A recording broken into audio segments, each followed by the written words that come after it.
हरे भरे खेतों से घिरे एक छोटे से गांव में सुबह का समय होता है। खेतों के बीच ईंटों की चार दीवारी वाला एक अधूरा सा घर बना होता है। घर के बाहर मिट्टी का एक चूल्हा जल रहा होता है। तेज हवा चल रही होती है जिसकी वजह से चूल्हे की आग बार बार बुझ रही होती है। कमला देवी चूल्हे के सामने बैठकर खाना बनाने की कोशिश कर रही होती है। एक तो गरीबी, ऊपर से ये चूल्हा भी हमारा साथ नहीं दे रहा है। पता नहीं भगवान हमसे क्या चाहते हैं। तभी हवा का एक और तेज झोंका आता है और चूल्हा फिर से बुझ जाता है। कमला देवी थककर बैठ जाती हैं। मम्मी जल्दी खाना दो, ऑफिस के लिए लेट हो रहा हूँ। आज कंपनी में बड़े अधिकारी आने वाले हैं। हाँ बेटा, बस दे रही हूँ। ये चूल्हा शांत हो तभी तो कुछ बने। बड़ी मुश्किल से कमला देवी सूखी रोटियां और थोड़ी सी आलू की सब्जी बना पाती हैं। पूरा परिवार जमीन पर बैठकर खाना खा रहा होता है। घर में जितना राशन था सब खत्म हो गया है। अरे कोई बात नहीं, मेहनत करेंगे तो सब ठीक हो जाएगा। खाना खत्म करके राघव अपना पुराना बैग उठाता है और कंपनी के लिए निकल जाता है। शहर की एक बड़ी कंपनी के अंदर सभी कर्मचारी अपने अपने काम में लगे हुए होते हैं। राघव सबको चाय पहुंचा रहा होता है और फाइलें एक विभाग से दूसरे विभाग में ले जा रहा होता है। अरे यार राघव, तू इतनी मेहनत करता है फिर भी सिर्फ एक कर्मचारी है। अरे हमसे ज्यादा मेहनत तो तू करता है भाई। अरे सर, कोई काम छोटा या बड़ा नहीं होता, काम तो बस काम होता है। थोड़ी दूर खड़ी एक खूबसूरत लड़की उसकी बात सुन रही होती है। वो नेहा होती है। वो पहली बार राघव को ध्यान से देखती है। कितनी अच्छी सोच है इस लड़के की। पैसे कम या ज्यादा होने से कुछ नहीं होता, इंसान का दिल बड़ा होना चाहिए। नेहा कंपनी में ट्रेडिंग कर रही होती है। किसी को ये नहीं पता होता कि वो कंपनी के सीईओ की बेटी है। कुछ दिनों बाद मौसम अचानक खराब हो जाता है। तेज बारिश शुरू हो जाती है। कंपनी की सीढ़ियां भीग चुकी होती हैं। नेहा हाथ में फाइलें लेकर नीचे उतर रही होती है। आज तो बहुत ज्यादा बारिश हो रही है। अचानक उसका पैर फिसल जाता है और वो नीचे गिरने लगती है। तभी राघव दौड़ता हुआ आता है और उसे गिरने से बचा लेता है। नेहा का पर्स नीचे गिर जाता है। सभी कर्मचारी उनकी तरफ देखने लगते हैं। मैडम, आपको चोट तो नहीं लगी? नहीं, थैंक यू सो मच, आपने मुझे बचा लिया, वरना मुझे बहुत चोट लग जाती। कोई बात नहीं मैडम। पहली बार नेहा के चेहरे पर राघव के लिए अलग सी मुस्कान दिखाई देती है। समय बीतने लगता है। नेहा और राघव की बातचीत बढ़ने लगती है।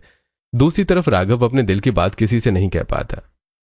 वो बहुत अमीर परिवार से है, मेरी औकात उसके सामने कुछ भी नहीं है। उसी समय गांव में राघव के घर की हालत और खराब होती जा रही थी। रात को घर के अंदर राशन के डिब्बे लगभग खाली पड़े होते हैं। घर में आटा भी नहीं बचा है। एक दिन ये गरीबी हमारी जान ही ले लेगी। कभी कभी तो लगता है बच्चों को भरपेट खाना भी नसीब नहीं होगा। राघव ये सब सुन रहा होता है लेकिन कुछ कर नहीं पाता।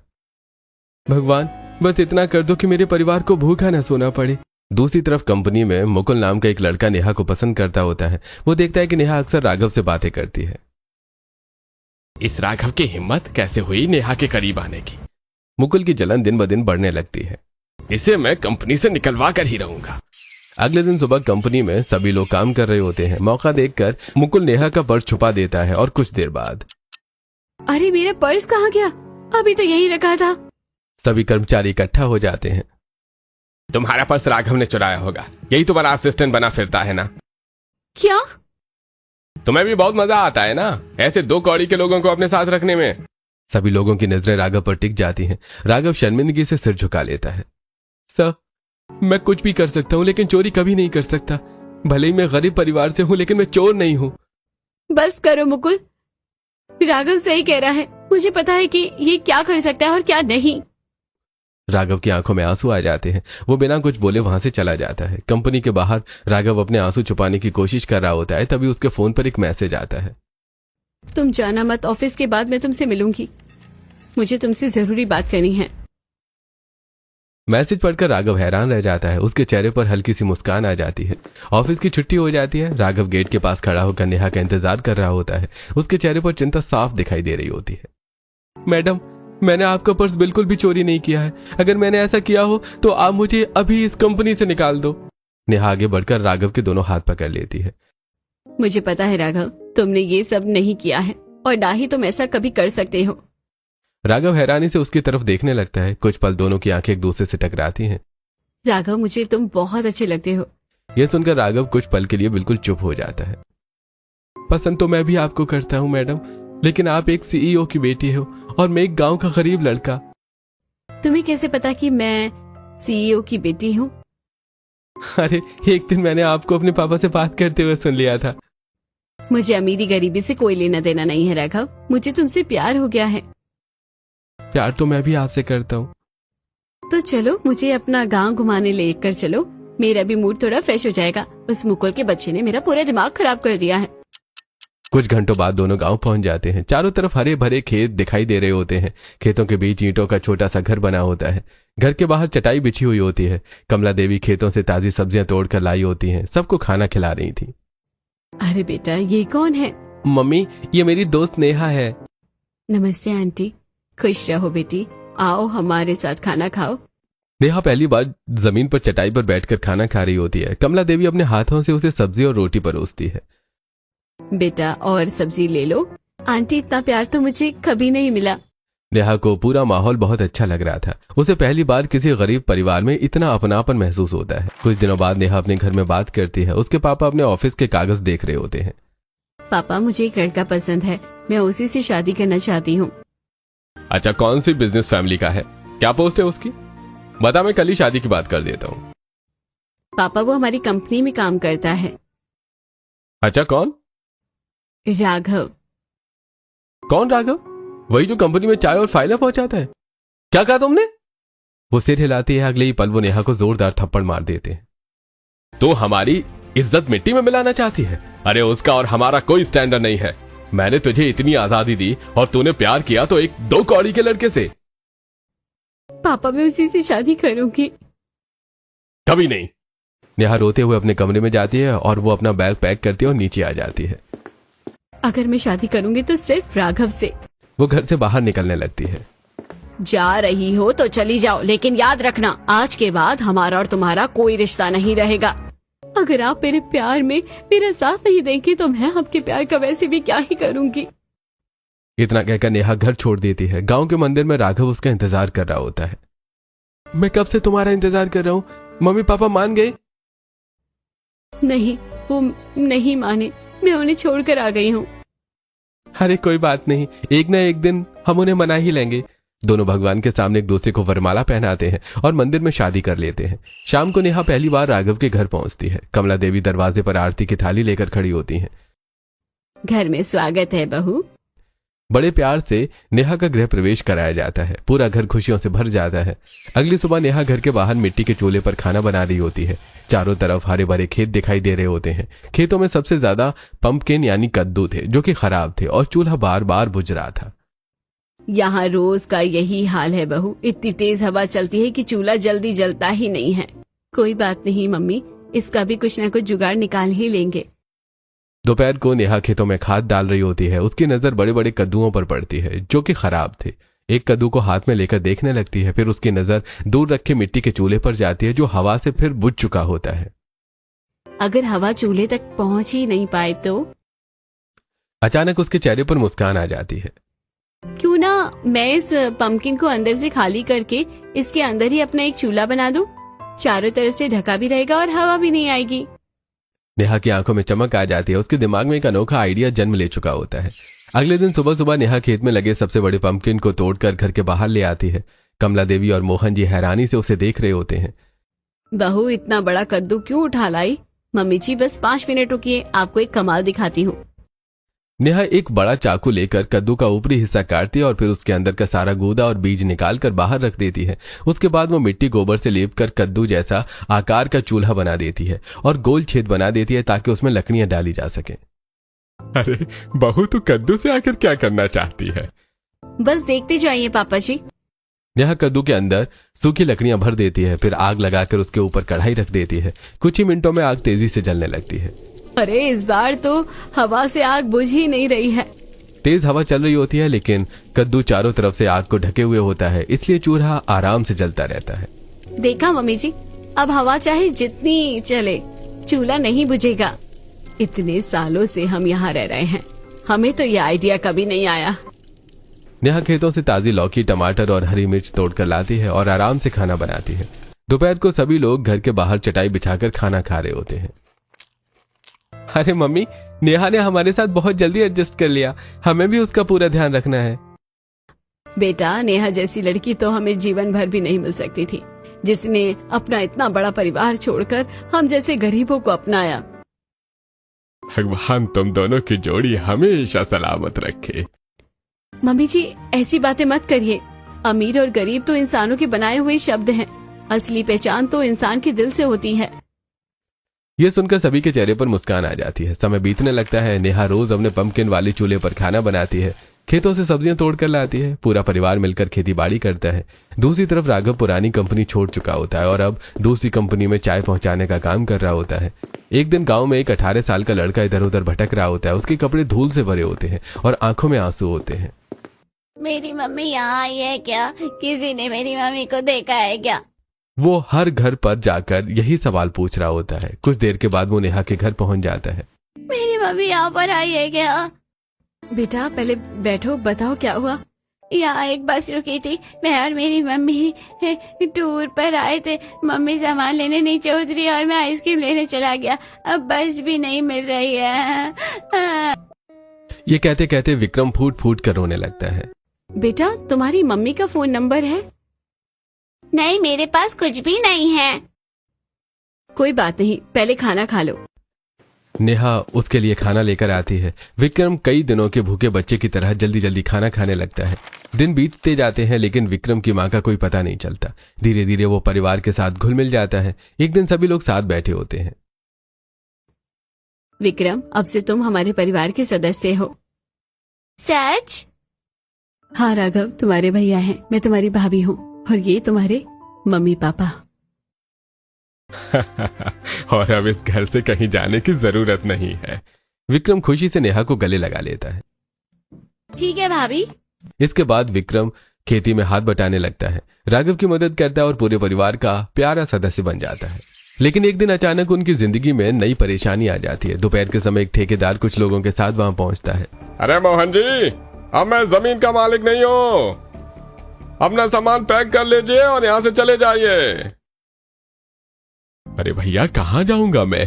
कम से कम 1-2 दिन पहले तो बता देते। अरे शाम को यहाँ नया डीलर आने वाला है, इसलिए शाम तक सब खाली कर देना। पूरा परिवार एक दूसरे का मुंह देखने लगता है। चलो जो सामान है वो समेट लेते हैं। क्या हमें सच में यहाँ से जाना पड़ेगा? बेटा मजबूरी है। सभी लोग अपना सामान बांधने लगते हैं। क्या आगे नेहा का परिवार अपनी मेहनत और एकता के दम पर और भी आगे बढ़ पाएगा या फिर नई मुश्किलें उनके सामने खड़ी होंगी? नेहा भी घर का सामान समेट रही होती है, तभी उसकी नजर अपने पंपकिन वाली चूल्हे पर पड़ती है। इसे तो मैं साथ लेकर जाऊंगी। बाहू, अब ये भी हमारे परिवार का सदस्य बन गया है।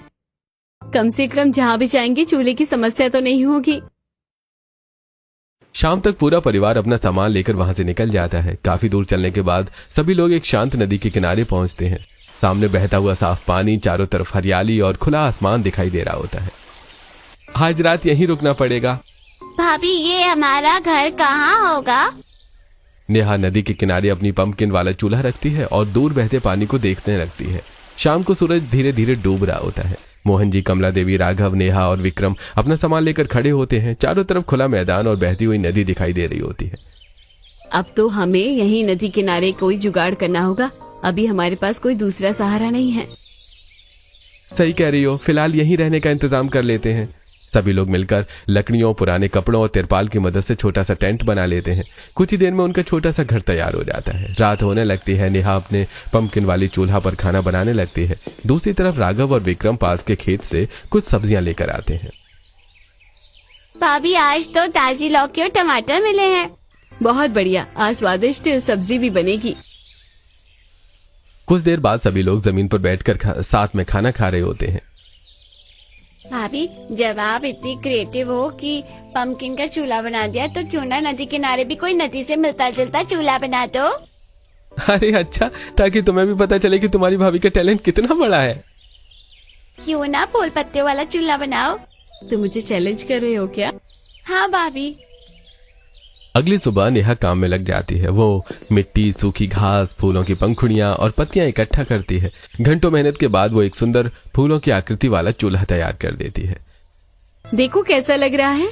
सभी लोग चूल्हे को देखकर हैरान रह जाते हैं। वाह भाभी। अरे बेटा, तू तो बहुत बड़ी कलाकार निकली। कितना सुंदर चूल्हा बनाया है। अब तो फूलों वाला चूल्हा बन गया। अब खाने में भी फूलों की खुशबू आएगी। सभी जोर जोर से हंसने लगते हैं। अच्छा, ऐसे थोड़ी होता है।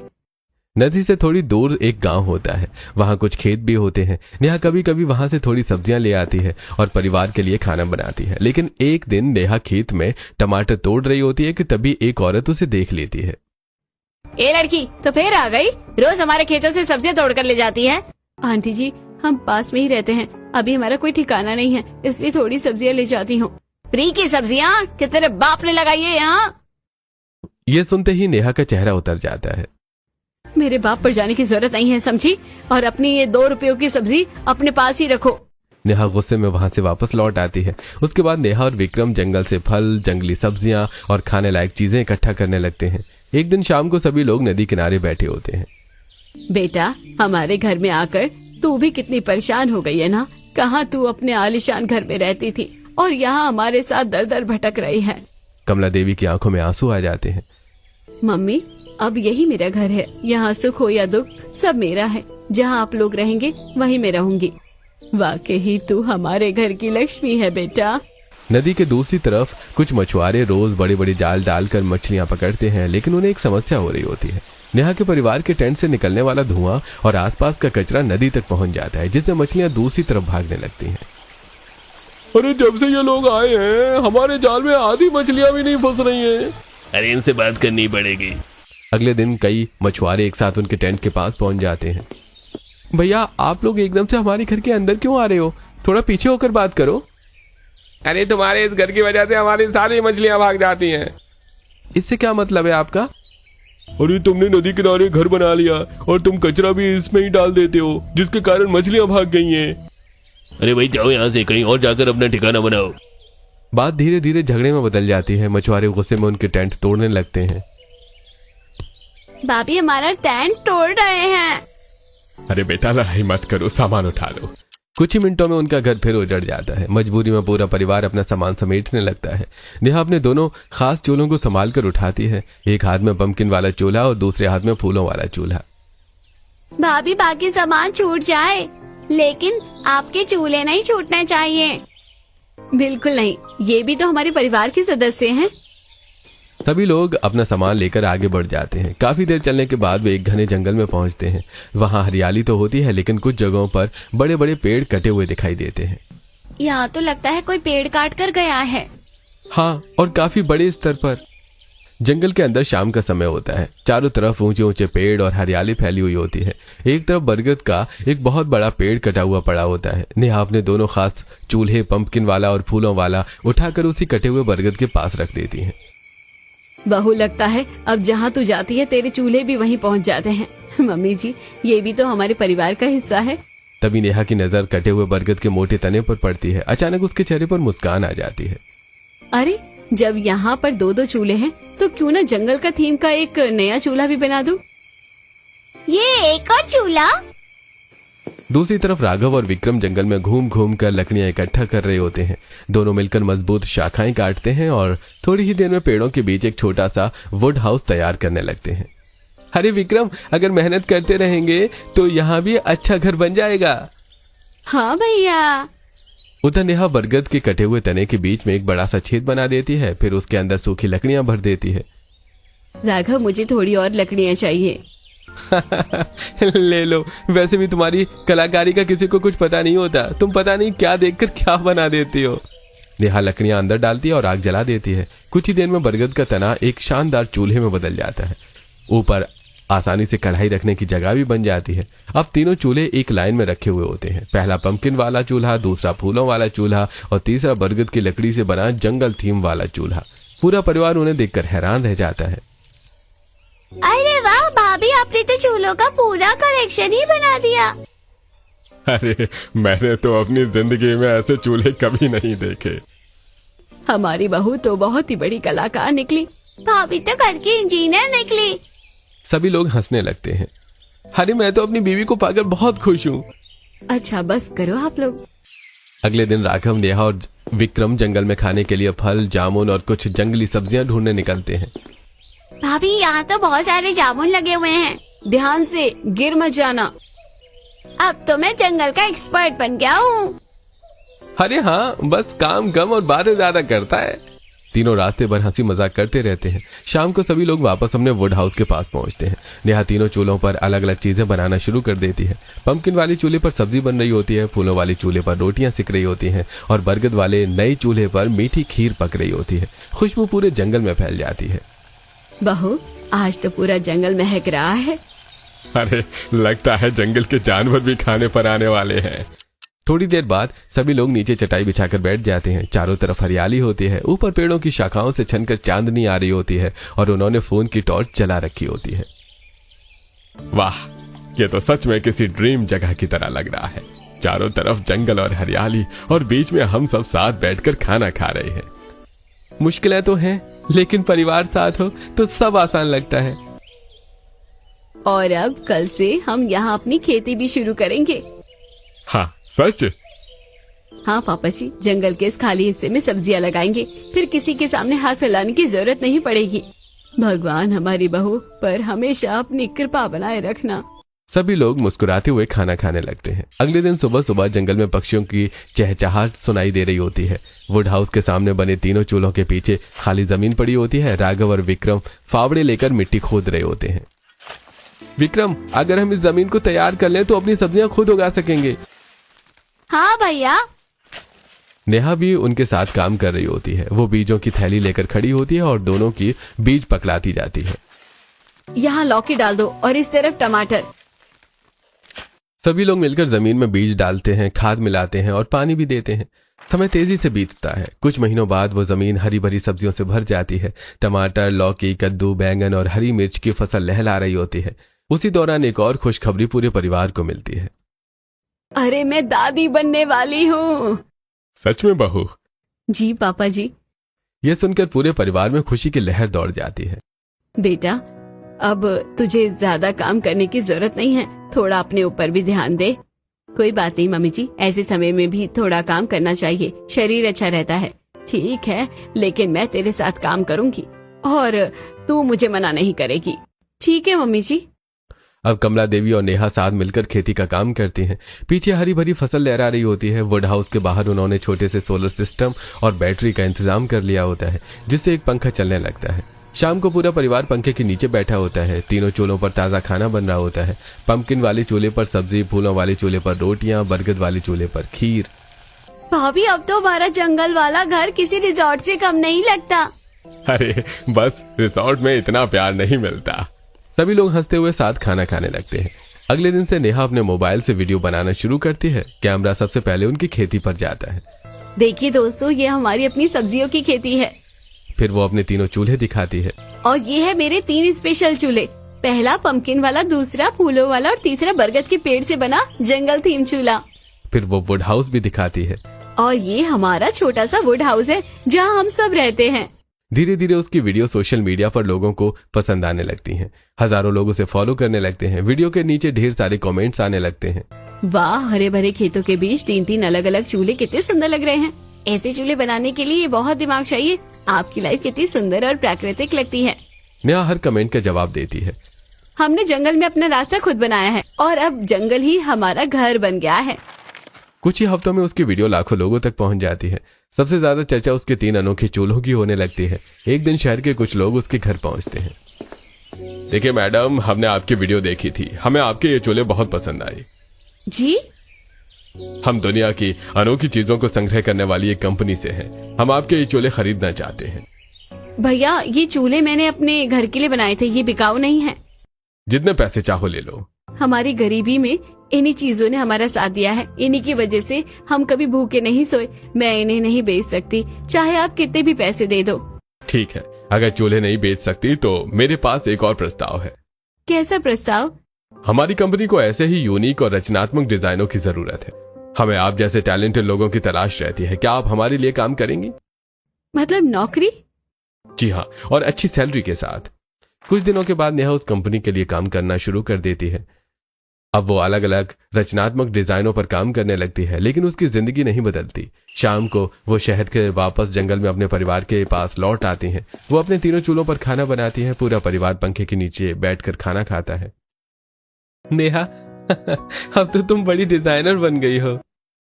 लेकिन हमारी भाभी आज भी वही 3 चूल्हों वाली भाभी है। और हमेशा रहूंगी। तीनों चूल्हों की आग जल रही होती है, खेतों में सब्जियां लहरा रही होती हैं, समय बीतता जा रहा होता है। नेहा की वीडियो अब लाखों लोगों तक पहुंच चुकी होती है। उसके तीनों अनोखे चूल्हे, जंगल का वुड हाउस और उसकी खेती लोगों को बहुत पसंद आ रही होती है। हर नई वीडियो वायरल हो रही होती है। एक दिन नेहा की एक वीडियो उसकी माँ के फोन पर आ जाती है। वीडियो में नेहा अपने खेत दिखा रही होती है। उसका पेट अब थोड़ा बड़ा दिखाई दे रहा होता है क्योंकि वो अब मां बनने वाली होती है। उसने साधारण और थोड़ी पुरानी साड़ी पहन रखी होती है। देखिए दोस्तों, ये हमारी खेती है और ये मेरे 3 स्पेशल चूल्हे। इसी जंगल ने हमें रहने की जगह दी और अब यही हमारा घर है। वीडियो देखते देखते नेहा की माँ की आंखों में आंसू आ जाते हैं। मेरी बेटी ने आज तक एक कपड़ा दूसरी बार नहीं पहना था और आज देखो दूसरे परिवार के लिए कैसे फटी हुई साड़ी पहनकर रह रही है। शाम को नेहा के पिता घर आते हैं। पूरा परिवार डाइनिंग टेबल पर बैठकर खाना खा रहा होता है। देखिए आपकी बेटी की वीडियो। फोन में नेहा की वीडियो चलने लगती है। इसे मेरी नजरों के सामने से हटा दो। जब वो हमें छोड़कर चली गई तो अब हमारा उससे क्या लेना देना। लेकिन है तो ये हमारी ही बेटी। अगर हम उसका साथ नहीं देंगे तो कौन देगा। माना उसने गलती की, लेकिन वो हमारी इकलौती बेटी है। हम दिन रात मेहनत कर रहे हैं, पैसा कमा रहे हैं, किसके लिए? उसी के लिए तो ना। तो तुम क्या चाहती हो? चलो ना, उससे मिलने चलते हैं, उसे माफ कर देते हैं, कुछ मदद कर देंगे। मुझसे अपनी बेटी की ऐसी हालत नहीं देखी जा रही। अगले दिन दोनों गाड़ी में बैठकर निकल पड़ते हैं। मोबाइल में लोकेशन डालते हैं लेकिन रास्ता बार बार भटक जाते हैं। इसका घर है कहाँ? कोई सही लोकेशन ही नहीं मिल रही है। लोकेशन तो जंगल के अंदर दिखा रही है। चलो गाड़ी यहीं खड़ी करते हैं, आगे पैदल ही जाना पड़ेगा। काफी देर जंगल में चलने के बाद दोनों एक खुली जगह पहुंचते हैं। वहां एक सुंदर वुड हाउस बना होता है। पास में हरी भरी खेती लहरा रही होती है। तीनों चूल्हे लाइन से रखे हुए होते हैं। पूरा परिवार चटाई पर बैठकर खाना खा रहा होता है। अपनी बेटी को मुस्कुराते हुए देखकर दोनों की आंखें भर आती हैं। उसी समय नेहा की नजर अपने माता पिता पर पड़ती है। मम्मी पापा, आप लोग मुझसे मिलने आए हो? हाँ बेटा, लेकिन तू यहाँ रह रही है, हमें तो तेरा घर ही नहीं मिल रहा था।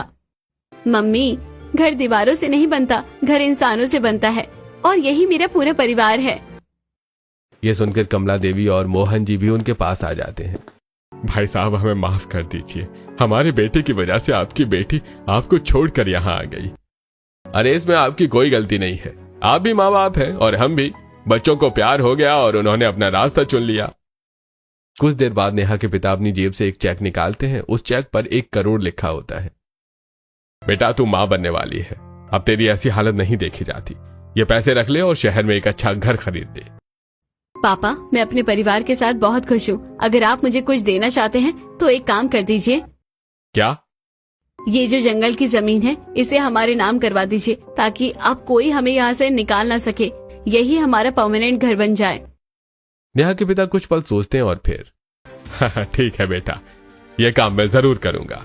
अगले दिन वो दोबारा जंगल में आते हैं। इस बार उनके हाथ में कुछ कागजात होते हैं। बेटा, जो काम तूने कहा था वो हो गया।